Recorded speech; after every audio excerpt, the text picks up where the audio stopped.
idealnetwork.com. The short version of the word ideal in Ideal Network stands for I do everything around life, love, liberty, and laughter. And there's much more. Thanks for listening in, and share this with the people that are most important to you. Now on to our show with Darlene Sartore and Peter Mingils. Let's get started.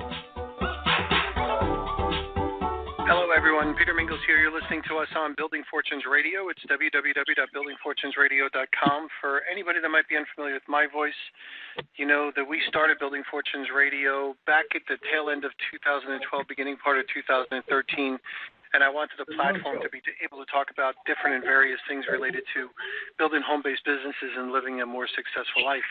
And as a result of that, I invited Darlene Sartore, who owns the Ideal Network, to be a guest host of ours. We do this show every Wednesday at 5 p.m. Eastern Time, where you can listen in. It's 4 p.m. Central Time. She's over in Indiana, and she's got a wealth of information, and we kind of talk amongst each other, or she kind of educates us every Wednesday at 5 p.m. Eastern, and you can kind of catch up on some of the things that she's talked about if you go to buildingfortunesradio.com/ideal or buildingfortunesradio.com/ideal-network.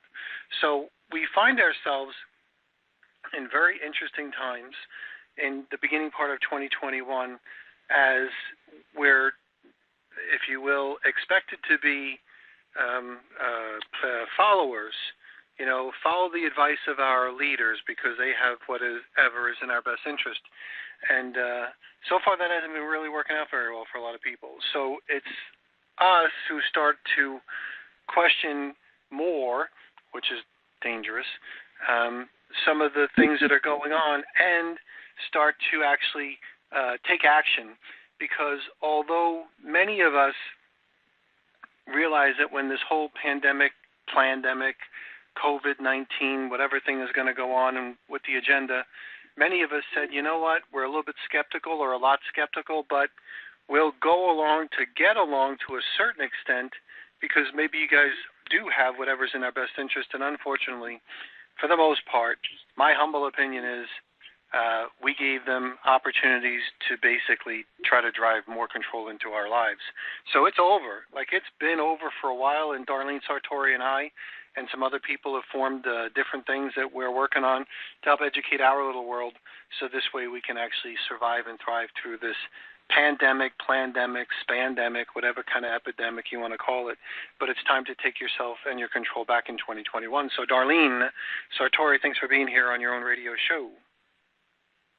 Well, thank you, Peter. We've been really working diligently to first figure out for our own selves, what's the solution? How are we going to bring about the unity that we need among all the diverse groups out there? What are the common denominators that will help to join us together in harmonic alliances so that we can network around the globe to make freedom and prosperity a true and safety? We need the security. We need to be able to work together in our local communities to make sure we are free. I've been working with a group that's calling themselves the USA Republic, K on the end of it, .net. And I've been helping them to look at how to do an outreach program to wake up people to what they're doing.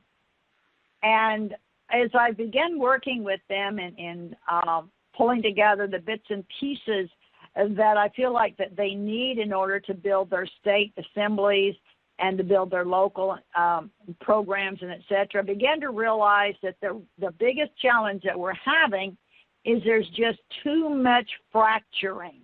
There's too many small groups that are resistant to working with other groups. So my question has been, how do we create a proper education, an accurate education about our history here in America and around the globe? How can we learn from the history that has gone before us to avoid the mistakes that we've made in the past, and also along the way pick up what is it we did that was very successful? And so as I've been putting all these dynamics together, these ideal dynamics, you posted something a few weeks ago in response to something that I've been urging us to do, is to redo that inner circle that we had going before, where we were working together to share our levels of expertise and not have a stagnation of specialties, but an integration of specialties. And you put the on the website about my community. And I think that's what we need to talk about, is how to create community among ourselves in our local areas in ways that are real life, that are not pie in the sky, that with the great ideals, but at the same time having the common laws and all the things that we need to bring together. And I said, who better to do that than Peter? Peter knows how to simplify these things and talk about them in a common sense way that the average individual can comprehend and get their mind wrapped around. So I'm asking if you would like to use this time to talk a little bit about some of the things we've talked about over the last couple of weeks in setting up and doing the things to create this space tech virus killer. It is such a simple way to end this virus and any other virus that might be harming us. Well, tyranny is a virus. Slavery is a virus. There's all sorts of things that we can put into this level of being a parasitic virus of some sort. And we have to figure out how to do that. And so I was kind of asking you to step forward and share some ideas that you might have about how we can go about building this online my community that you're envisioning doing, that we can do, following through with your great understandings that you gain from all of these people on all of these various shows that you're doing. This is a treasure trove. Diamonds in the backyard all over the place. Absolutely. So there's a couple of things that I just want to kind of bring out. Number one, fear sells, right? So sometimes people talk about fear and they try to scare you, and that kind of gets your attention and sometimes motivates you. And this is not about fear, although I think you need to be fearful of some of the things that we're going to probably talk about here. So one of the things I observed a long time ago, I'm talking about in my early 20s, when I was in vacuum cleaner sales, is when I was knocking on people's doors, I was running across all different types of people. And a lot of this stuff kind of happened by accident.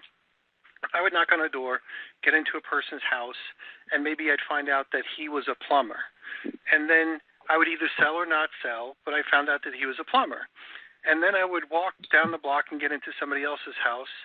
And when I got into her house, I went to go fill up my thing of shampoo for the cleaner carpet, and the woman would say something like, "Oh, you got to twist it, the faucet a little bit harder, or whatever over here because it's leaking."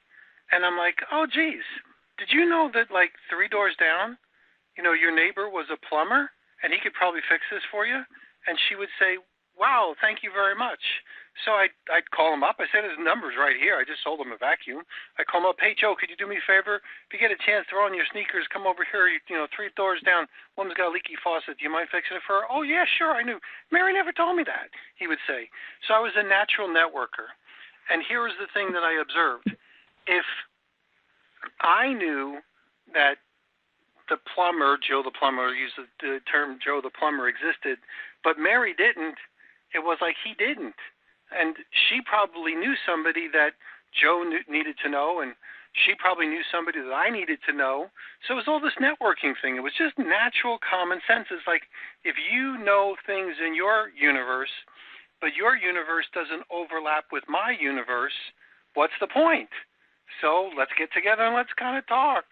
We could probably help each other, build this community together. So I've been doing that forever. I've been doing that forever. And one of the things I really love about this home-based business, network marketing / affiliate program / entrepreneurs / everything that we do over at Building Fortunes Radio is that I get a chance to be the natural connector. And Darlene's really good at what she does. So when she's on the phone, she could say, oh, no problem, I know a guy over here that does this. And if Harshman Travel guys, Pam and Ron Harshman are on the other side, they could do the same thing.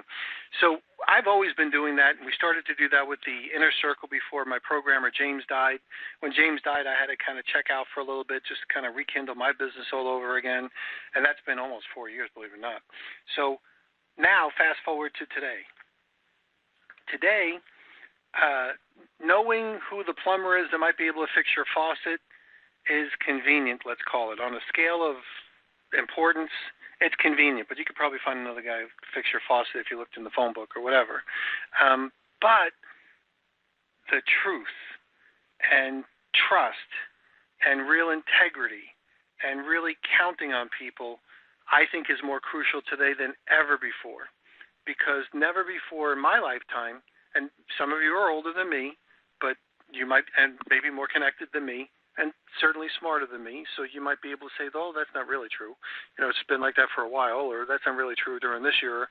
It was even worse. But in my lifetime, from my brain, my perception is I've never seen it so dangerous out there on the misinformation, either deliberate or not, that we're all exposed to. So whether it's, you know, which vaccine do you take? Do you take the vaccine? Which school do you send your kids to? Who do you go to for over here? Who can you trust? Who's got an agenda? Who's not going to kind of call you crazy names or whatever, stab you in the back? I don't think it's ever been more crazy than it's ever been today. So with all of the natural talent that either I know or have accumulated and that Darlene does and a whole bunch of other people that we have, that's why we're forming the community all over again, because there's a lot of people that really have to reinvent themselves in today's day and age. So with school, I think I was telling you, Darlene, I had heard a podcast from Glenn Beck, who, you know, kind of took a meteoric rise when he was with Fox News and was kind of endorsed and whatever by Bill O'Reilly when they first got started, and then was kicked off because he was starting to tell the truth about too many things. Well, Glenn Beck's kid, one of them, he's got a couple. One of them I know has special needs. I don't think it was a special needs one, but one of his kids almost committed suicide. And why? Well, there's probably lots of reasons, but one of the big reasons is mental health declining because they're not in school. There's the mental decline of kids because they're not association with other kids. There's probably a mental decline of regular people as well. I'm going to say something that might sound like an admission, but there's something expected from me, meaning I don't travel as much as I used to. So there would be that mental decline, if you will, of not being face-to-face with a whole bunch of other people in a whole bunch of other situations. That would just be natural, right? They say if you don't use it, you lose it. So there would be a natural mental decline. If I'm working out of my home, one of the biggest challenges of working from your home is you get a chance to kind of make your own schedule. When I was working for Electrolux, the vacuum cleaner company, my morning meeting started at 8 o'clock, which meant I had to be there at 7:30. And then the morning meeting had to end sometime around 8:30 or 9 o'clock. And my schedule dictated my activities. So I had a rigid schedule. It was kind of like I was in habit jail. I formed my habits, and then my habits formed me. Well, when you run your own home-based business, I was up until 5 o'clock this morning listening to a podcast that I did with a friend who recently passed away. His name was Rod Cook. And I was riveted to that podcast. At 4 o'clock in the morning, I started. It was an hour long. I'm like, oh, shoot, I really shouldn't start listening to this. I'm going to get hooked. And I'm going to be wide awake because I know I'm no way in the world. It was just so good. And I'm not saying that I was so good. He was so good. So he was so good. But what did I do to my schedule? I messed up my schedule because I was wide awake at 5 o'clock and I should have been in bed by 2 or 3. So I meant that I woke up a little bit later. All of those things I wouldn't have been able to do if I was in jail with the habits that I had previously formed with the schedule I put myself in front of. So, because nobody was knocking on my door at 7:30 kind of driving me to work, or nobody that was there at 8 o'clock expecting to be on a conference call or in a meeting room. So we're all facing the mental decline, however you want to discuss it or define it, and that is going to be long-term not good. So some of it's happening naturally, some of it's happening artificially, but it's not good. So we need that external stimulus from really sharp people that you can trust and that can explain things, and that's one of the reasons why we're forming the community. I'm going to kind of go into that in a second as well, another real-life example. But, Darlene, I'll be quiet and let you comment on anything that I just mentioned so far. Well, we are definitely going to do ourselves harm in the long run on a very large scale. So I think isolationism is more harmful than any kind of community. So that's kind of my own personal opinion and what I've observed as real life. Back to you. Yep. Well, that isolationism has a tendency of putting people into an echo chamber where they listen to people with the same ideas, talking about the same kind of stuff over and over and over again, and no diversity. So I'll use this one more example. We do buildingfortresradio.com, which is what you're listening to now. I have a good friend of ours. His name is Greg Dwyer. Greg Dwyer has done a radio show with us on Sunday nights at 5 p.m. Eastern Time for years. And he's a good guy. So Greg Dwyer is a pastor. Greg Dwyer is a motivational speaker. He happens to also be a magician. So he's got lots of talents, and he's a really good guy. He interviews different people. And last Sunday, he interviewed a gentleman whose name I don't know because I focused on the name of the story that he was telling. He was talking about Ryan's story. Ryan was his son who committed suicide. And he spent the last 10 or 11 years educating kids in school and whatever about what happened in that situation. So this is even before the internet was very prevalent. So when I listen to, I don't get a chance to listen to every single radio show that Greg does. So I listened to this one because he's talking about cyberbullying. So it was like, remember I said something about last night, I was up late. So I had asked my programmer, Jeffrey, to do some stuff on a page and was taking him some time to get it done. And I was checking some things. So I said, well, let me check out Greg's things. So either by divine intervention, a little bit of an accident, probably a combination of both, I actually listened to the whole 30 minutes of the show. Again, I couldn't put it down because he was talking about cyberbullying. And now, maybe it wasn't on my mind, but if we had 50 people, I'm sure, in our community, and they had just kind of been tipped off to that and listened to that, those 50 people have families and extended families and neighbors, and I'll share with you, some one of those people, if not many of them, would have been somewhat riveted by that conversation. They would have taken action. We wouldn't have seen it. They may not have ever told us. It would have been just one of those silent messages that kind of percolated through the situation, and that's what happens when you are able to get a community together, and they're not all the same exact people. They're similar as far as their core values, but they have diverse backgrounds, and they have different interests, and all of that sort of stuff, and everybody's life gets better instead of what's happening in this isolation, stay at home, put a mask over your face. Now they're talking about double up on your masks. I mean, what the hell? Now they're talking about other different things that you might be able to do to kind of make sure you stay yourself. I get it. Doctors are going to be doctors, and, people that are interested in vaccines are going to be people interested in vaccines. But, man, if you let them have their echo chamber thing, we'd be doing nothing except for living in a little stupid plastic bubble all day long. You'd be broke. Who the hell? They haven't even thought how you're going to be able to pay your bills or raise your kids or anything else. But the reality is that unless we diversify the echo chamber that we're listening to and talking to people that can really help us out, and some of them help us make money because everybody's going to be stretched. I don't care who you are. People are being stretched and pulled in different directions, especially if you're trying to help out family members. The community is something you really need to jump in on. Now, Darlene, I'll let you comment, and then I got one little teeny-weeny example about how it's actually riveting things in a big way. So back to you. Well, I'm going to say, you're exactly right in everything you're saying, so I'm going to push it back to you because we're going to be getting to the end of the hour, and I certainly want different stocks. Well, many of them decided that they were going to be an opportunist. So this is like regular people in a regular chat room. Reddit's like a big chat room. So they decided that they were going to go after people that were being greedy and shorting the GameStop stocks. So if you don't know what shorting a stock means, it's kind of like where you're taking a bet that the stock price will go down. And I'm going to quickly give you a 1-minute explanation. If Darlene had 20 shares of GameStop, they sold for $20 a pop. So just remember 20 and 20. So 20 shares, they sold for $20 a pop.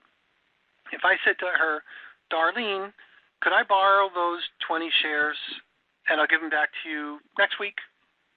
And she says, sure, I'm not doing anything with them. Just replace them. Well, what I would hope would happen would be those stocks would go down to $10. So I could basically buy $10, the $20 stock for $10. And in essence, when I give it back to Darlene, I'd be able to keep the difference myself.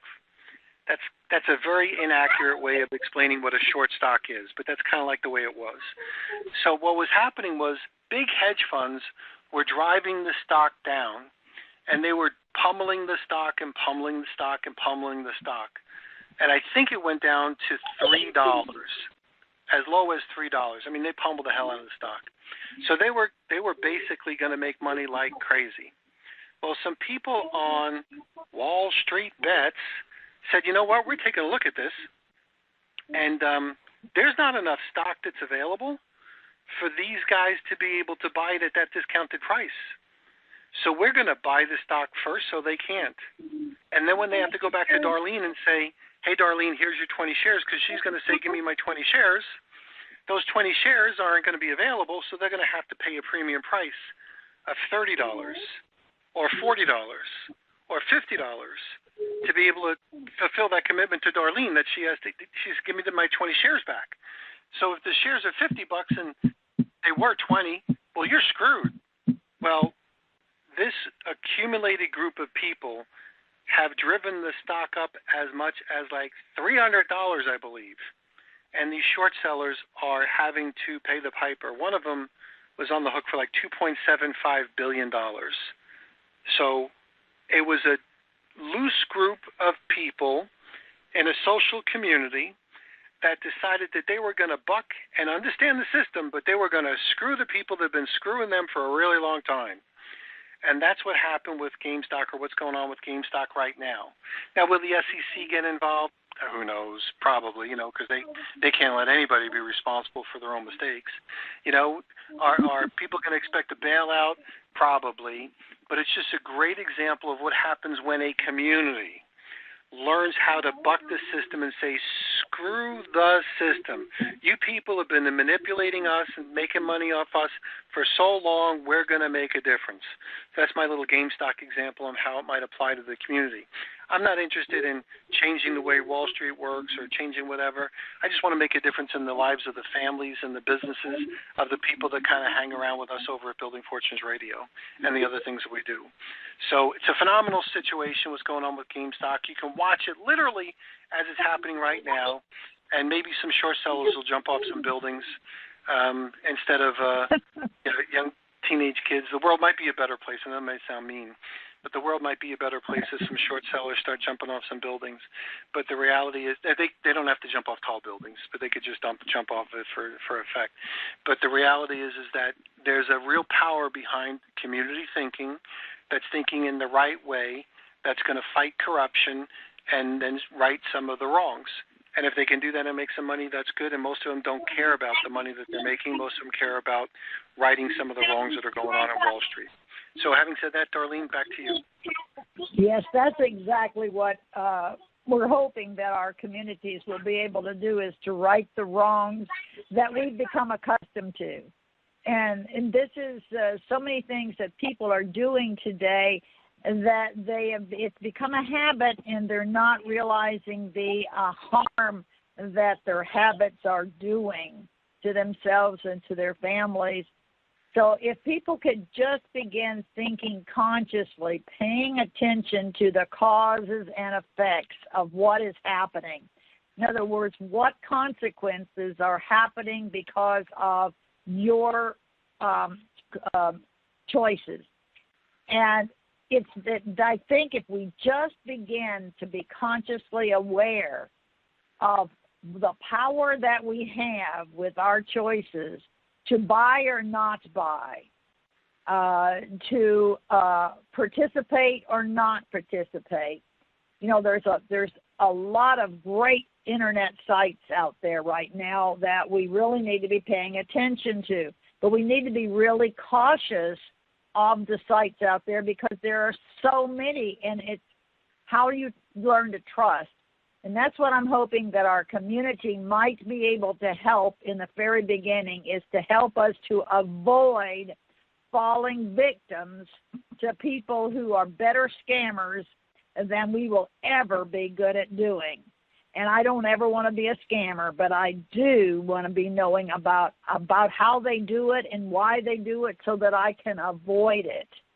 And learn how to appropriately share information in a way, you know, it might work for you and it might not, but the thing is, it won't do any harm to test it out and check it. That's what we need is ways that people can safely explore new ideas or ideas they hadn't thought about in the past. And I think by creating a community with people such as us, we can create a way that we have self-governing, where people are learning to work in agreement with each other. And they learn to work in agreement with each other by first examining what we are beginning to agree upon. And then some things we're going to reject because after we explore it, we begin to realize, I don't think that was such a good idea as we started out with it. And we're able to say, hey, we can just, you know, ignore that, put it on the back burner, find another way. And so it is that experimentation, that cause and effect of understanding this is natural laws we're working with, common laws, and we need to learn how to apply them. So I think we've run out of time this time. We have. Yep, we have. Well, for those people that want to get involved in this, make sure you check out Darlene's website, buildingfortunesradio.com/ideal is the place where you'll be able to go and listen to this again. If you're interested in joining the community with us, then make sure you contact her as well. So, Darlene, how would people get in touch with you? Well, let's go to our new site with Space Tech, that's SPACETECH, virus, VIRUS, killer, KILLER.com, and then /ideal. And that's where you'll see where our new excitement is about having something we can actually make our environment safe to live in. And it is a simple affiliate program, 2-level affiliate program. And, you know, we just got so many things going on with that, you know, just join it and then let me know you've joined. You can get in hold with me at Ideal Network Projects @gmail.com. Again, Ideal Network Projects, plural, single for network, plural for projects, @gmail.com. That's you, Peter. Excellent. We're going to catch everybody next week. Thanks, everyone.